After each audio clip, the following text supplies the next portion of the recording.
Hello world and universe. I'm Jay Sherm. In today's episode of Future Tech, I want to discuss what having a moon base would be like. And the reason I want to talk about it is because NASA is planning to launch the Artemis mission to the moon over the next couple of years, including the first woman on the moon and the first person of color on the moon. These are two exciting things. And a lot of people say to me, like, well, why a moon base? Aren't we supposed to be going to Mars? And the best analogy I can come up with to say why the moon, then Mars, is the same as learning how to ride a bicycle. Let's say the moon is learning how to ride a bicycle and learning how to drive a car is Mars. So one less difficult, one more difficult. And here's the thing also. The moon is, we could see the moon very easily every day. And in fact, it's only about 238,000 miles away. It sounds like a lot, I know, but in the scope of things, it takes 3 days, or in the Apollo days, it took 3 days to get to the moon. Maybe we can get to the moon quicker today. I don't know. I guess we'll find out soon. And to get to Mars takes like 7 months. So it's a very long journey to Mars, very short journey to moon. So let's say that we have a problem on the moon. We can dispatch a ship to the moon within 3 days. Whereas if you're having a problem on Mars, you're kind of SOL. You got to wait 7 months for a ship to arrive with supplies or whatever it is, a rescue mission, whatever it is. The moon is right there. We can just pop up there. It's like taking a trip to the other side of the world. Some trips from America to India or whatever takes 24 hours. I mean, think about it, just 2 more days. It's not that big of a deal, right? They used to do that on ships. Before we had airplanes, it would take multiple day journeys and week-long journeys on ships. In the old days, the ships would be month-long journeys. So 3 days to the moon, no big deal.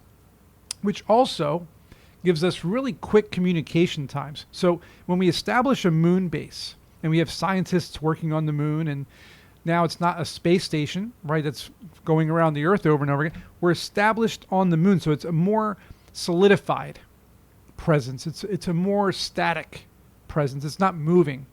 And so the communication times are going to be like 1.2 seconds to the Earth. So it's almost near instant communication back and forth, which is pretty incredible considering on Mars, once again, we're talking like a lag of like 5 to 10 minutes per message. So if you send a message, they're not going to get it for 10 minutes. When they respond, something new might have happened. So it's going to be a lot of back and forth and potentially obsolete information and data. So NASA is planning to launch a space station called the Gateway in the orbit of the moon. And this will be literally a gateway, a place to not only orbit around the moon to shuttle supplies to and from Earth. We'll be able to get food and fuel and all sorts of supplies to the moon much easier through Gateway. But it's not just going to be an orbiting station for the moon. It's going to be an orbiting, let's say, a launch pad or almost like an airport or a spaceport to launch other missions to outer space. Here's the thing. When we launch rockets and shuttles and ships from Earth to space, as we all know, it's very expensive, very difficult and dangerous, and we have to escape the atmosphere. So the thrust and the fuel and the burning and all the stuff we need to get out of the atmosphere is very difficult. If we have a spaceport revolving around the moon, which has 1/6 of the Earth's gravity, first of all, it's going to be a cinch to launch in outer space because there's really no gravity holding us back. Sure, there's going to be some, but it's not going to be close to enough. Plus, on the moon, there's so much regolith and potentially water in the ice caps they found to create fuel for the missions. We won't need Earth. We won't need the resources that we're wasting here on Earth. The goal is to be able to have deep space missions in outer space, in interstellar space, as using the moon as a launch pad, as a point of execution for our missions. That's going to be huge, and it's going to dramatically drop the price down, potentially the dangers, and also the speed of these missions. Because sometimes we waited 20 years for the James Webb Space Telescope. I mean, maybe we can get it done in 5 years next time from the moon, or even 1 year. Who knows? So I'm excited to find out what kind of missions take place once we're on the moon. And folks, this is going to be happening within the next couple of years. So pay attention to the Artemis missions. So now for the fun stuff. What kind of benefits do we get from having a moon base? I mean, we get it. We can do deep space exploration. We'll have an established base on the moon. Obviously, we're going to be doing experiments, scientific experiments, possibly growing plants on the moon. Who knows? And that's one of the first things we're going to figure out is what can we do with the composition of the moon? We know there's regolith, which is like a very fine dust all over the moon. And there are these rocks all over the moon that contain minerals and chemicals that we can use to create new technologies. And we're going to figure that out as we're more established, because when we're on there daily, constantly working on the moon, it's going to be a lot better than the Apollo days where we only had a couple of days to bring back some stuff and figure it out. And it's been a long time. I mean, the 70s were the last time we were on the moon. So we're talking 50 years. We got to get back up there and figure out what is on the moon in general. Not only that, but let's put it this way. The Earth is very noisy. There are so many satellites and signals and noise and sounds and lights coming from the Earth.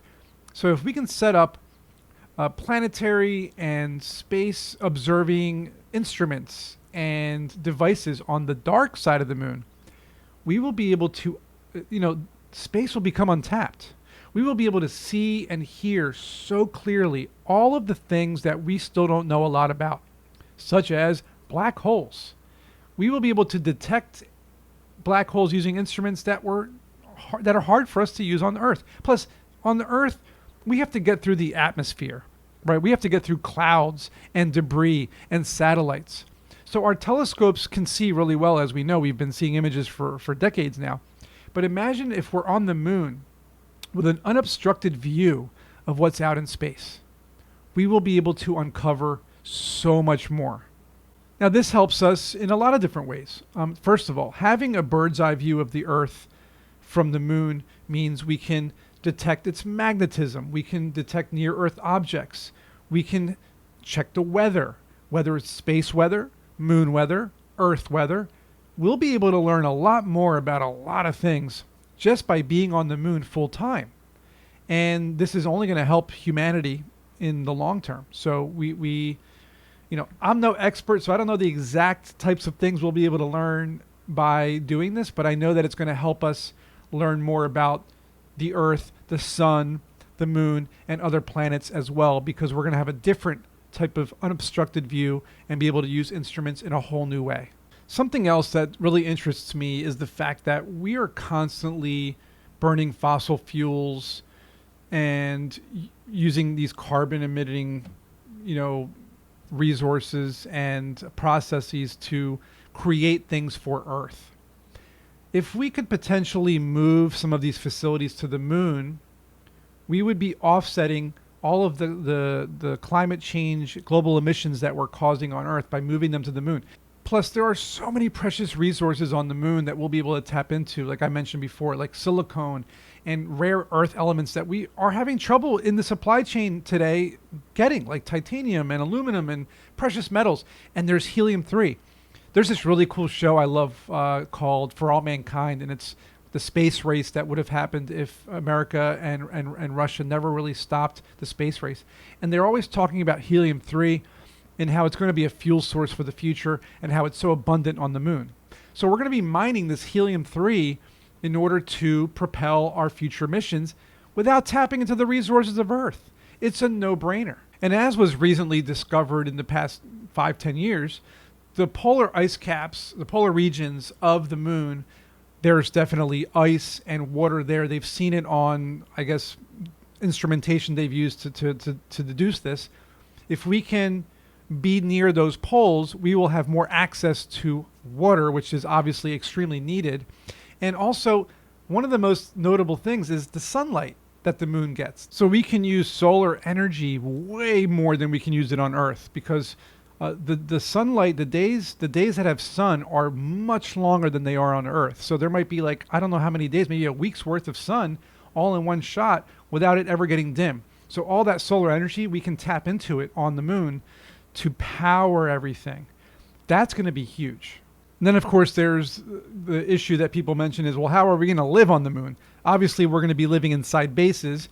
Now, breathable air, that's not going to be too much of a problem because the moon's dust contains oxygen. So we'll be able to extract air from the moon's dust. They've got to figure out, obviously, how to do it. But once they figure it out, that's going to be easy to get oxygen from the moon dust. And also, of course, food. Now, if we have water from the moon, that's good. If we have oxygen from the moon, that's good. We won't have food on the moon. We'll have to grow it on the moon, of course. That's going to take decades. But that's where Gateway comes in.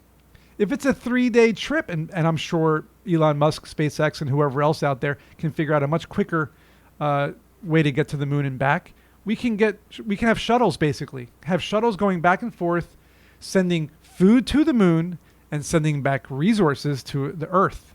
So it's kind of like a trade-off. Like we give you guys food and resources and materials, and you guys send us helium-3 and titanium and aluminum and moon dust and other things like that. So it sounds like a good trade-off to me. Either way, I'm excited for the moon base. I'm excited for the Artemis mission. I've been following it closely. NASA is incredible with all the great technological advances they're making. Check them out on Twitter and on YouTube and all their launches and things like that. I'm always checking them out. What are you excited about when it comes to a moon base? Do you think we're going to have it in the next couple of years like they say we will? What do you think living on a moon base will be like? What do you think working on a moon base will be like? I'd like to hear your thoughts in my comments. So leave them in there and I'll get back to you. And as always, I'll see you in the next episode.